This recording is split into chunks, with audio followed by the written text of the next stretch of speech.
Now we turn our attention to what happened last week on Thursday when the president addressed the State of the Nation, when he addressed the nation in the State of the Nation address to the joint sitting of the National Assembly and the Senate. And I'll come to you on this first, Benki Nuthia. Looking at the elaborated, outlined, detailed speech of the president, he pointed out three key issues. Among them was no turning back on the fight against corruption, not turning back on the BBI, which is a byproduct of the handshake between him and the opposition chief Raila Odinga. And of course, he said there's no turning back on the unification of the country. And of course, that is partly a continuation of the handshake between him and the ODM party leader Raila Odinga. However, he also cited the economic growth in the country, but it appears that it's sluggish one. Apparently, there's no exponentially, there's no economic growth in the country regarding of course, per capita income and the GDP growth as per the country's national debt, which continues to grow, the ballooning wage bill, the skyrocketing, which is partly skyrocketing, and the growing appetite for more money. He just jetted into, of course, there was the 380B that was to come into the country for the second phase of the SGR, which will end in Kisumu County. To what extent has he managed to touch on the essence of the other significant issues that affect the common mwananchi, apart from the heavily worded speech, which also had some political connotation? We'll come to that later, of what happened yesterday in Nyeri and here in Nairobi West. First, I want to commend him for doing his work. State of the Nation address is a responsibility bestowed upon the head of state, so he had to do it. He was doing his duty. But I must say, I'm ashamed to be in this country. I'm thoroughly and terribly ashamed to be in this country. Please don't tell us about corruption when there's one Kenyan dying of hunger. Don't tell us about roads. Don't tell us about dams. Don't tell us about national unity. Because even if we shake hands, even if we appear to be nationally united, and there is one of us who cannot fix 1 meal in a day. In fact, I usually say relief food should not be flagged in public. You know, there you come with a flag. It should be done at night. It should be done in secret. It should be done silently. And it should be done with a lot of shame. Right now, we are about to pass bills that criminalize planting of maize, or using your own cow dung, or using your own manure. We are about to pass a dairy bill that stops you from selling raw milk. I milk my milk here. I can't sell to my neighbor next door, and they've known my cow for 15 years. The State of the Nation address, if I was the President of the Republic of Kenya, should not have been about those big things. The State of the Nation address should have started with the basics: food, shelter for Kenyans. If you can address the issue of food for Kenyans, if you can address the issue of water for Kenyans, human rights and democracy and freedom of expression and all the other things will follow. But you can't come and tell us about things like national unity and handshake when people are dying of hunger. I think the State of the Nation address should have started. Like now, when you look at the dams, for example, you're saying you want to fight corruption. Why are you putting 21 billion, 9 billion? You want to do 57 dams. You know, it's like going to Kenchik and telling them, give me 5 chicken, I want to start eating now. Unauma hii, unaache, unauma hii. There's something wrong with you. Kenya right now is surviving on Dakaini Dam. Basically. By and large, we are surviving on that, and the 2 other 3 odd dams or thereabout. If Kenya had only focused on one dam first, one dam, kama hiyo ya Nakuru, and complete it, and then pick another 2 or 3. If you can't bite the 5 chicken at a go, I think it would have been somewhere. But right now, their term is coming to an end, and they'll probably not finish any of the 57 dams. Yeah. So I have a feeling that, yes, the state of address the intentions were good. He was just trying to manage our expectations and so on and so forth. But there's a problem. Our people are hungry, and the most important thing that he should have been addressing as a matter of urgency is how to feed the nation. In fact, if they had just focused on how to feed the nation, I mean, right now, amechukua pesa wamepeleka hapa Galana Kulalu. A lot of money. There is not even one single grain of maize coming out of that Galana Kulalu.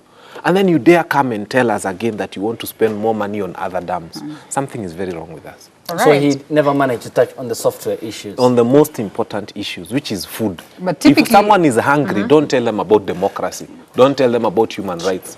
Yeah. What if the president were to just address this question and fail to address the others? Because typically we've known that we as Africans, probably, we are a continent where you'll never get that aspect of people be contented with basically what is presented. Even it is typically practiced on our politics or on elections.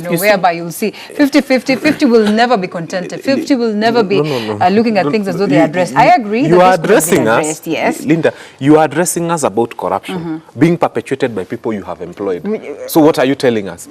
If these people are your employees and you're telling us you stand on national TV and the people who are appointed, who are elected, who are corrupt, what are you telling us? So by and large, that was not a success. That was not. You shouldn't be telling that was us. Not, yes. How do you come and tell the nation that I run a dry cleaning company?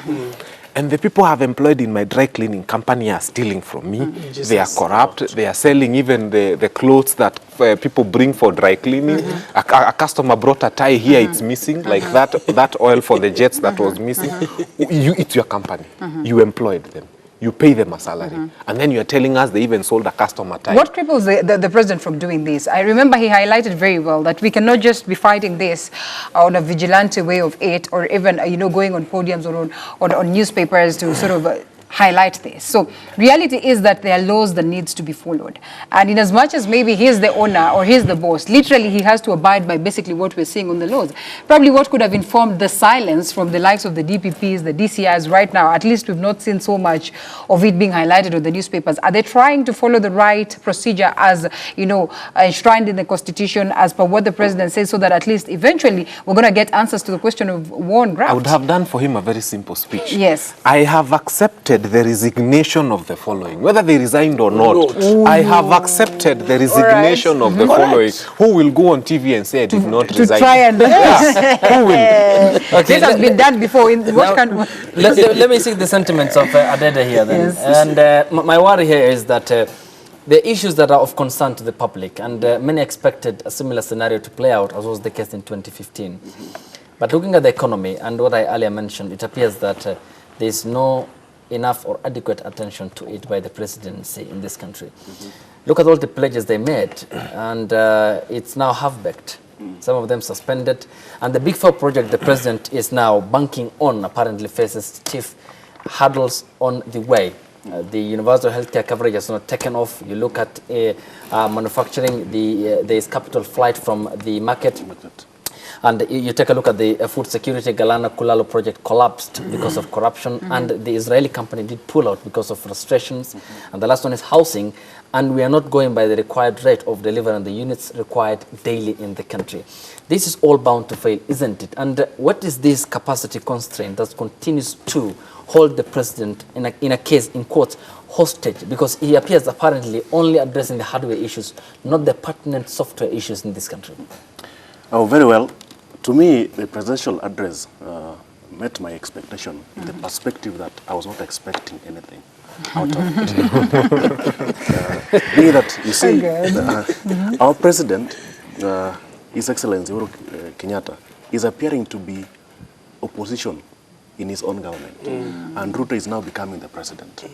Ruto tried to speak the position of the government, and Uhuru is on the other side is crying for. He's having restricted speeches. I say restricted because in other hand he's playing like he want to act.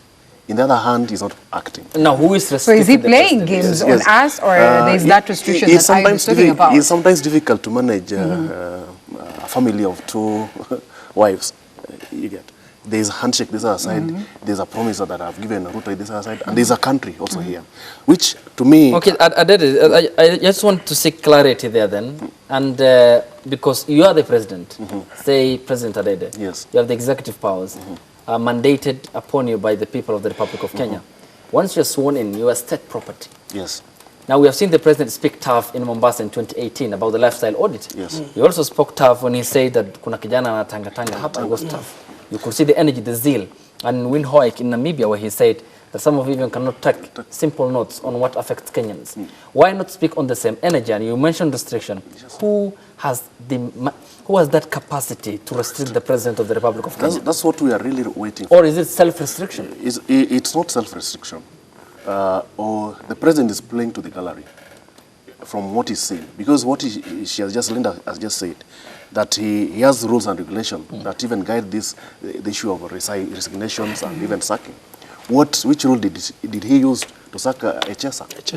Even looking at it behind when we were having the Nairobi show, he told on camera, why Kinjuri? Where utaniona? Yes, where utaniona? Where utaniona? Where is it up to now?